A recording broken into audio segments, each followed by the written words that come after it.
अस्सलाम वालेकुम students, welcome to city high school. 5th class maths का लेक्चर हम कर रहे हैं। मैथ्स के लेक्चर में हमने प्रीवियस लेक्चर में एक्सरसाइज 1.6 वाइंड अप की थी, जिनमें आपने देखा था कि नंबर्स में आपको मिक्स्ड फॉर्म में ऑपरेशंस गिवन हो, यानी स्टेटमेंट इस तरह से गिवन हो कि एडिशन और सब्ट्रैक्शन की मिक्सिंग है एज वेल एज मल्टीप्लिकेशन और डिवीजन की मिक्सिंग है। तो आप ऐसे फॉर्म में क्वेश्चंस को कैसे अरेंज करेंगे। अगर एडिशन और subtraction at the same time आपको स्टेटमेंट में नज़र आ रहे हैं तो आप क्या करते हैं, आप एडिशन को प्रेफर करते हैं और फिर उसके बाद सब्ट्रैक्शन को सॉल्व करते हैं। और इसी तरह से डिवीजन और मल्टीप्लिकेशन में भी आप डिवीजन को पहले सॉल्व करते हैं, उसके बाद आप मल्टीप्लिकेशन की तरफ मूव करते हैं।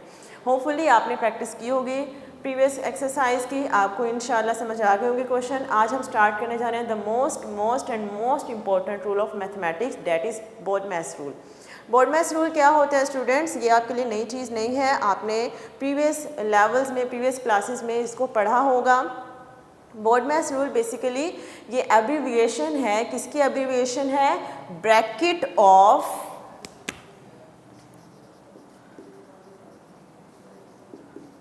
डिवीजन, मल्टीप्लिकेशन,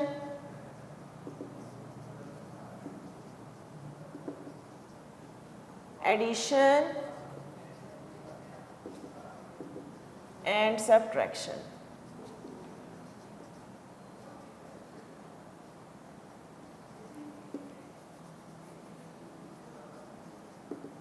बोडमैस हमारे पास एब्रीविएशन बनती है bracket of division, multiplication, addition and subtraction.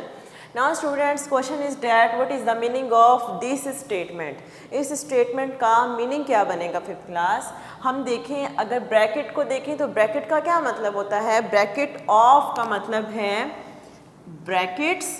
कौन से ब्रैकेट्स, ब्रैकेट्स किस फॉर्म में हो सकती हैं, ये ब्रैकेट्स हमारे पास राउंड ब्रैकेट भी हो सकती है, करली ब्रैकेट भी हो सकती है और स्क्वायर ब्रैकेट भी हो सकती है। ब्रैकेट्स की 3 टाइप्स होती हैं। Very first is round bracket, second one is करली bracket and last one is square bracket या फिर बॉक्स ब्रैकेट। उसके बाद आता है हमारे पास टर्म आती है डिवीजन। डिवीजन मीन्स जो आप मैथमेटिकल ऑपरेशन डिवाइड के लिए यूज़ करते हैं, ये वही डिवीजन है। मल्टीप्लिकेशन का मतलब क्या है, प्रोडक्ट, मल्टीप्लाई कर देना नंबर्स को। एडिशन का मतलब क्या होगा, सम अप यानी प्लस करना, और सब्ट्रैक्शन का मतलब होगा डिफरेंस यानी कि माइनस कर देना। ये चीज़ आपके लिए नई नहीं है। बोडमैस रूल को, इसका मतलब क्या होता है, इसकी एप्लीकेशन क्या है। बेसिकली स्टूडेंट्स, जब हम मैथमेटिकल स्टेटमेंट्स को यूज़ करते हैं, हमने प्रीवियस एक्सरसाइज में देखा था कि स्टेटमेंट इस फॉर्म में थी, एडिशन सब्ट्रैक्शन की मिक्सिंग और मल्टीप्लिकेशन डिवीजन की मिक्सिंग। आज हम एक्सरसाइज स्टार्ट करने जा रहे हैं, उस एक्सरसाइज में स्टूडेंट्स क्या होगा, आपको क्वेश्चंस इस फॉर्म में गिवन होंगे कि उसमें ब्रैकेट्स भी इन्वॉल्व हैं, डिवीजन भी इन्वॉल्व है, मल्टीप्लिकेशन, एडिशन, सब्ट्रैक्शन, ये सब के सब operations at the same time आपको एक्सरसाइज में नज़र आएंगे। तो इस वजह से हम क्या करेंगे, हमने इसको बोडमैस रूल के अकॉर्डिंगली सॉल्व करना है। मीन्स टू से हम उस स्टेटमेंट को फोकस करेंगे, उसमें इस ऑर्डर को हमने फॉलो करना है। सबसे पहले हम ब्रैकेट को सॉल्व करेंगे, उसके बाद हम डिवीजन को सॉल्व करेंगे, then multiplication, then addition and last one will be subtraction. और आखिर में हमने सब्ट्रैक्शन को सॉल्व करना होता है। यानी कि आपके मैथमेटिकल स्टेटमेंट की जो अरेंजमेंट होगी उसके सॉल्यूशन की, वो ये अरेंजमेंट बनेगी। सबसे पहले आप ब्रैकेट को सॉल्व करेंगे, फिर डिवीजन के ऑपरेशन को, then multiplication, then addition and last one will be subtraction. अब अगर लेट्स सपोज स्टूडेंट्स क्वेश्चन इस तरह से हो कि उसमें ब्रैकेट इन्वॉल्व ही नहीं है, जस्ट डिवीजन, मल्टीप्लिकेशन और सब्ट्रैक्शन है, तो उसके अकॉर्डिंगली भी आप क्या करेंगे, पहले डिवीजन को करेंगे, फिर मल्टीप्लिकेशन और लास्ट में सब्ट्रैक्शन। मीन्स ये ऑर्डर चेंज नहीं होगा। लेट्स सपोज मिस्टेकनली भी अगर आपने ये ऑर्डर चेंज कर दिया है तो रिजल्ट क्या होगा, आपका आंसर टोटली रॉन्ग हो जाएगा, यानी आपका सोल्यूशन टोटली रॉन्ग हो जाएगा। इस वजह से आपने इस रूल को अच्छे से अपनी फिंगर टिप्स पे आपके रूल होना चाहिए, कोई डिफ़िकल्टी बात नहीं है। बोडमैस से ही याद करना आसान होता है। B for bracket, O for of यानी bracket of, then division, multiplication, addition and subtraction. Exercise number 1.7 करने जा रहे हैं, जिसमें आपको कुछ वर्ड प्रॉब्लम्स गिवन हैं। वर्ड प्रॉब्लम्स सॉल्व करेंगे, उसके बाद हम देखेंगे कि इस रूल की क्या हमारे पास एप्लीकेशन बनती है। एक्सरसाइज नंबर 1.7 में स्टूडेंट्स आपको 6 क्वेश्चंस गिवन हैं और 6 क्वेश्चंस आपको वर्ड प्रॉब्लम्स यानी कि स्टेटमेंट्स के फॉर्म में गिवन है। स्टेटमेंट के क्वेश्चंस इतने डिफ़िकल्ट नहीं होते, लेकिन मोस्ट ऑफ द टाइम आप इसको डिफ़िकल्ट ले लेते हैं। उसकी वजह यह है कि जब तक आपको स्टेटमेंट समझ नहीं आती है आप उसका सोल्यूशन नहीं कर सकते। तो सबसे पहले जब भी आप एक वर्ड प्रॉब्लम को यानी कि स्टेटमेंट को सॉल्व करना चाहते हैं, आपके क्वेश्चन स्टेटमेंट की फॉर्म में है, इंग्लिश स्टेटमेंट की फॉर्म में, तो सबसे पहले आपको क्या होना चाहिए, आपने क्वेश्चन को केयरफुली अंडरस्टैंड करना है। किन किन पॉइंट्स की अंडरस्टैंडिंग लेनी है, आप देखेंगे कि गिवन क्या चीज़ है, उसके बाद हमने फाइंड आउट क्या करना है। ये दोनों पॉइंट्स अगर आपको क्लियरली समझ आ गए हैं तो आगे क्वेश्चन डिफ़िकल्ट नहीं होता। सबसे पहले आप देखते हैं कि गिवन क्या है हमें, उसके बाद हम देखते हैं कि हमने फाइंड आउट क्या करना है, यानी कि हमें किस चीज़ को फाइंड आउट करने के लिए दिया गया है, हमने कौन सी टर्म कौन सी अमाउंट फाइंड आउट करनी है। उसके बाद हम ये डिसाइड करते हैं कि जो हमें फाइंड आउट करने के लिए दिया गया है वो स्टेटमेंट, वो फिगर फाइंड आउट करने के लिए हम फार्मूला या फिर कौन सी मैथमेटिकल मेथडोलॉजी यूज़ करेंगे। होपफुली आपको बात समझ आ गई होगी। हमने जस्ट 3 पॉइंट्स को फोकस करना होता है। हमें गिवन क्या है, हमने फाइंड आउट क्या करना है, और फाइंड करने के लिए हमने कौन सा मैथमेटिकल प्रोसीजर, कौन सा मैथमेटिकल फार्मूला या कौन सा मैथमेटिकल मेथडोलॉजी को अप्लाई करना है। इन्हीं तीनों पॉइंट्स को फोकस करते हुए एक्सरसाइज नंबर 1.7 करने जा रहे हैं स्टूडेंट्स। और आपको पता है अगर हमारे स्टेटमेंट्स में ये सारे के सारे ऑपरेशंस एक ही साथ आ रहे होंगे तो हम क्या करेंगे, हम बोर्ड मैथ्स रूल को फॉलो करते हुए सॉल्यूशंस करेंगे। स्टार्ट करते हैं 1.7। वेरी फर्स्ट क्वेश्चन ही आपको करवाने जा रही हूँ। वेरी फर्स्ट क्वेश्चन की स्टेटमेंट है, उसको फोकस करें। तो स्टेटमेंट में आपसे कहा गया है monthly income of Aslam is ₹12,000। Aslam की मंथली इनकम, मंथली सैलरी क्या है, 12,000 रुपीज़ है। And the income of his father is ₹21,000। और उसके फादर की जो मंथली इनकम है डैट इज़ 21,000। आपने क्या करना है, यानी कि पहले मैंने भी आपको बताया कि आपने देखना है आपको गिवन क्या है। आपको 2 अमाउंट्स गिवन है। कौन कौन सी? आपको गिवन है असलम की अपनी इनकम और उसके फादर की इनकम। तो जो गिवन है हम सबसे पहले वो राइट कर लेते हैं। स्टूडेंट्स आपने स्टेटमेंट अपनी बुक से ही देखनी है, मैं यहाँ पे सॉल्यूशन कर रही हूँ, सॉल्यूशन को आप यहाँ से अंडरस्टैंड करेंगे। ओके, नाउ सॉल्यूशन की तरफ आते हैं। सबसे पहले हम देख रहे हैं हमें गिवन क्या है, तो उसके अकॉर्डिंगली हम यहाँ पे मेंशन कर देते हैं डैट असलम्स इनकम या फिर इनकम ऑफ असलम, दोनों वे से आप राइट कर सकते हैं। स्टेटमेंट को आप चेंज कर सकते हैं स्टूडेंट्स, लेकिन ये आपने इसको आपने माइंड में रखना है कि स्टेटमेंट का मीनिंग चेंज ना हो, मीनिंग आपका एक्यूरेट होना चाहिए। तो असलम्स इनकम का मतलब क्या होगा, असलम की इनकम। अगर मैं लिखूँ इनकम ऑफ असलम तो इसका भी तो यही मतलब बनता है ना, असलम की इनकम। तो आपने बस स्टेटमेंट्स को केयरफुली राइट करना है। असलम की कितनी इनकम गिवन है, ₹12,000। एज यू नो डैट हमारे पास जो अमाउंट्स गिवन है that is currency amount. Students एक करेंसी अमाउंट है, तो करेंसी अमाउंट का आपको पता है यूनिट क्या होता है, रुपीज़ यूनिट होता है। एक मोस्ट इम्पॉर्टेंट पॉइंट जो यहाँ पे है वो ये कि आप यूनिट को यहाँ पर निगलेक्ट नहीं कर सकते। लेट्स सपोज आपने रुपीज़ को यहाँ पे स्किप कर दिया या आपसे मिस्टेकनली स्किप हो गया, तो जस्ट आपने 12,000 लिखा तो ये आपके मार्क्स पर इफेक्ट करेगा।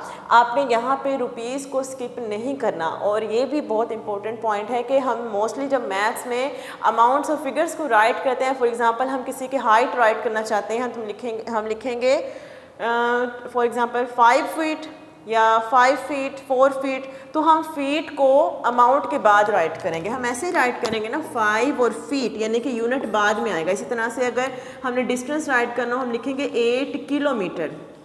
किसी चीज़ की, किसी वॉल की मेजरमेंट राइट करनी हो तो हम लिखेंगे 105 centimetre.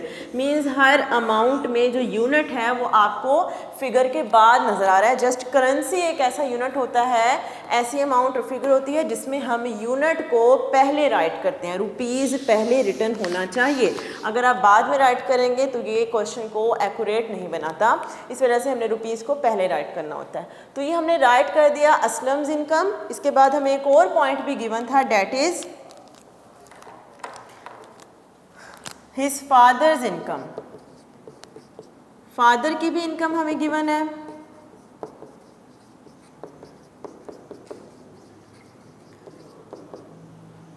How much? Rupees 2100, sorry 21,000। जो गिवन पॉइंट्स थे स्टूडेंट्स हमने वो मेंशन कर दिए। इसके बाद हमने क्या बात की थी अभी, उसके बाद हम देखते हैं हमने फाइंड आउट क्या करना है। हमने क्या फाइंड आउट करना है? Total amount of income. Total amount of income find out करनी है उन दोनों की। इसको फाइंड आउट करना है ना, तो इसके आगे हमने क्या कर दिया? क्वेश्चन मार्क पुट कर दिया, क्योंकि इसकी हमारे पास वैल्यू नहीं है। हमें जो चीज़ फाइंड आउट करनी है हम उसको मेंशन कर देते हैं कि ये चीज़ हमारे पास मौजूद नहीं है, इस वजह से क्वेश्चन मार्क, इसका भी कोई फाइनल आंसर हमारे पास नहीं आया। स्टूडेंट्स अब आप मुझे बताएं, जब भी आप वर्ड प्रॉब्लम्स को सॉल्व करते हैं, आप इसको खुद से गैस करें, जब भी आप वर्ड प्रॉब्लम्स को सॉल्व करते हैं आपने किस चीज़ की टोटलिटी को देखना है। मीन्स आपने उसको टोटल फाइंड आउट करना है, उसका सम फाइंड आउट करना है, उसको कलेक्टिवली सॉल्व करना है। तो आप किस मैथमेटिकल ऑपरेशन को प्रेफर करते हैं? टोटल का मतलब होगा एडिशन, मीन्स सम अप, यानी कि आप यहाँ पे क्या करेंगे? प्लस करेंगे। अगर आपने इन दोनों की टोटल अमाउंट फाइंड आउट करनी है तो सिंपली आप क्या करेंगे? आप इन दोनों अमाउंट्स को प्लस करेंगे, कलेक्टिवली जो अमाउंट बनेगी वही इनकी टोटल अमाउंट बन जाएगी। तो स्टार्ट करते हैं। यहाँ पे आप मेंशन कर दें रुपीज़ 12,000 प्लस रुपीज़ 21,000। इसको प्लस करें तो zeros remains 0, 3, 3, 2 + 1, 1 + 2, 3। So rupees 33,000 is the total income of both persons. दोनों पर्सनस की टोटल इनकम क्या बन रही है? रुपीज़ 33,000। आप हैंस करके इसको वाइंड अप कर सकते हैं, राइट कर दें hence total income is rupees 33,000। Okay, question 1 is completed. यहाँ पे क्वेश्चन 1 कंप्लीट हो गया। क्या करते हैं? सबसे पहले आप देखते हैं हमें गिवन क्या है वो मेंशन कर दें। उसके बाद आप देखते हैं कि आपने फाइंड आउट क्या करना है, उसको मेंशन कर दें। उसके बाद आप डिसाइड करते हैं कि आपने कौन सा मैथमेटिकल ऑपरेशन या फिर कौन सा मैथमेटिकल फार्मूला अप्लाई करना है अपनी रिजल्टिंग अमाउंट को, अपनी रिक्वायर्ड अमाउंट को फाइंड आउट करने के लिए। तो टोटल अमाउंट हमें फाइंड आउट करनी थी। As we know that total presents addition, addition को प्रेजेंट करता है, यानी टोटल का मतलब होता है हमने उसको टोटल यानी कलेक्शन फाइंड आउट करनी है। तो हमने यहाँ पे दोनों अमाउंट्स को ऐड कर लिया, हमारे पास रिजल्ट क्या बन गया? 33,000। इसके बाद क्वेश्चन नंबर 2 को अगर आप देखें स्टूडेंट्स, क्वेश्चन नंबर 2 की स्टेटमेंट जो आपकी बुक में गिवन है एक्सरसाइज 1.7 की, that is Shoaib got rupees 100 as eidi from his parents. Shoaib ने अपने पेरेंट्स से 100 रुपीज़ ईदी कलेक्ट की and ₹70 from his elder brother. उसने अपने बड़े भाई से 70 रुपीज़ ईदी कलेक्ट की। Okay, how much total money did he receive? आपने फाइंड आउट क्या करना है? हमने पहले देखा हमें गिवन क्या है, हमें 2 अमाउंट्स गिवन हैं जो कि शोएब को ईदी के तौर पे दी गई हैं। आपसे वो पूछ रहा है how much total money did he receive. आप ये बता दें कि उसने टोटल कितनी मनी रिसीव की है, उसके पास टोटल कितनी मनी इस टाइम पे मौजूद है। तो आप क्या करेंगे? स्टेटमेंट यही सेम स्टेटमेंट नहीं है, आप राइट कर देंगे मनी और ईदी received from parents, received from his elder brother, mention कर देंगे टोटल ईदी इक्वल्स टू क्वेश्चन मार्क, यानी आपने फाइंड आउट करना है, दोनों को टोटल की वजह से प्लस करेंगे तो आपके पास फाइनल अमाउंट आ जाएगी। और आप इसको वैसे भी रफली आइडिया से भी आप फाइंड आउट कर सकते हैं, 100 + 70 क्या हो जाएगा? 170 आपका आंसर बन जाएगा। इसके बाद आते हैं क्वेश्चन नंबर 3 की तरफ। क्वेश्चन नंबर 3 में आपसे कहा गया है a shopkeeper bought 320 pencils and sold 250 out of them. Okay, जो हमें गिवन इंफॉर्मेशन से हमें क्या पता चल रहा है कि एक शॉपकीपर के पास 320 पेंसिल्स थी, उसने 320 पेंसिल्स परचेज की। अब क्या किया उसने, उसमें से 250 पेंसिल्स को सेल कर दिया है। मीन्स 250 पेंसिल्स अब उसके पास मौजूद नहीं हैं, वो सेल हो चुकी हैं। आपने फाइंड आउट क्या करना है, वो कहता है how many pencils are left. Shopkeeper के पास अब कितनी पेंसिल्स मौजूद हैं 250 सेल कर देने के बाद। 320 टोटल उसने परचेज की थी, 250 सेल हो गई। आपने बताना है रिमेनिंग उसके पास कितनी पेंसिल्स मौजूद हैं। तो आपको पता है जब भी हमने रिमेनिंग अमाउंट फाइंड आउट करनी होती है 5th क्लास स्टूडेंट्स, तो हम क्या करते हैं, हम उन दोनों अमाउंट्स को माइनस कर देते हैं, तब हमारे पास रिमेनिंग अमाउंट आती है। तो सिंपली आप क्या करेंगे, आप यहाँ पर 320 माइनस 250 करेंगे तो आपके पास रिजल्टिंग अमाउंट आ जाएगी, यानी जो रिक्वायर्ड है। स्टार्ट कर लेते हैं क्वेश्चन नंबर 3 आपको करवा रही हूँ, एक एडिशन वाला करवा दिया। इसके बाद आप देखते हैं कि सब्ट्रैक्शन को आप कैसे डील करेंगे। Question number 3,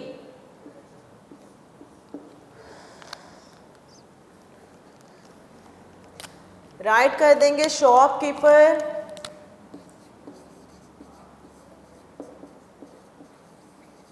has total pencils. Total उसके पास कितने पेंसिल्स हैं 320। शॉपकीपर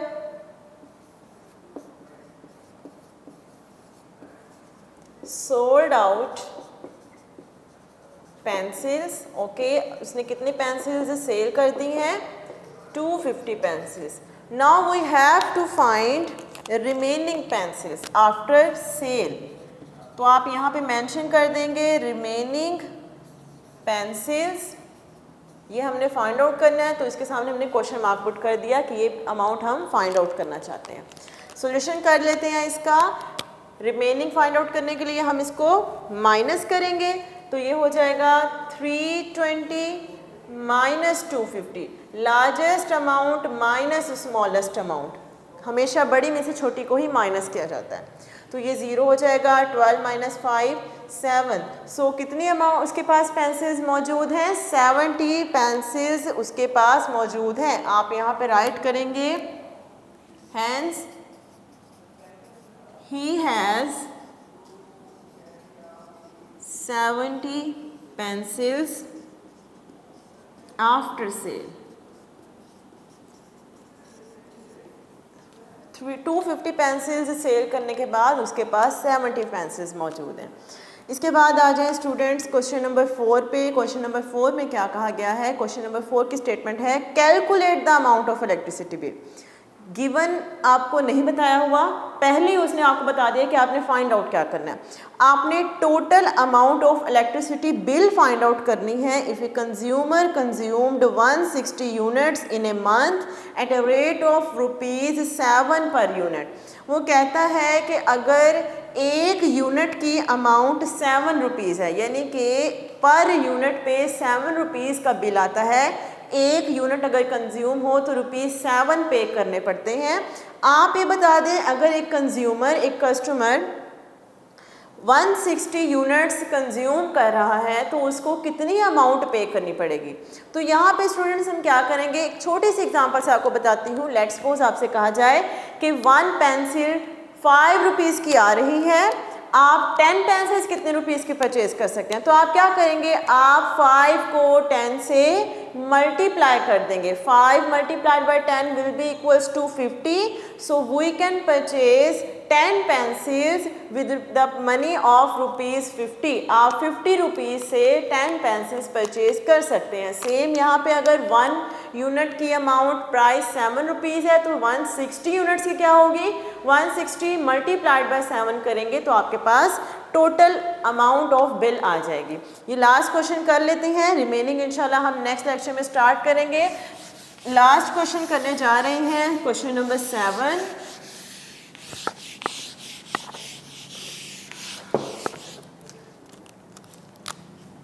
ओके, सबसे पहले आप क्या करते हैं, जो गिवन है वो मेंशन करते हैं। हमें गिवन क्या है, हमें गिवन है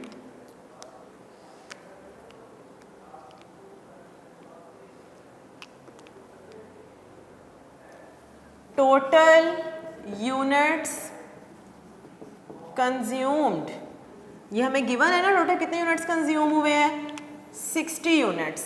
ओके, 60 यूनिट्स कंज्यूम हुए हैं बिल के, सॉरी 160 यूनिट्स, 160 यूनिट्स कंज्यूम हुए हैं। और हमें ये भी गिवन है रेट ऑफ, या रेट कहें या प्राइस करें या अमाउंट कहें, एक ही बात है, 1 यूनिट या फिर लिखें पर यूनिट क्या है, ₹7। 1 यूनिट की अमाउंट आपको 7 रुपीज़ की बने। हमने फाइंड आउट क्या करना है, हमने फाइंड आउट करना है total amount of bill. we have to find this amount. So for this we apply multiplication. हम multiplication apply करेंगे, 160 multiplied by 7, 7 0 7 6 are 42 हो जाएगा, 1s are 7 और 4 11, so amount is 1020 रुपीज़। इसको आप कंक्लूजन कैसे राइट करेंगे, आप राइट कर दें hence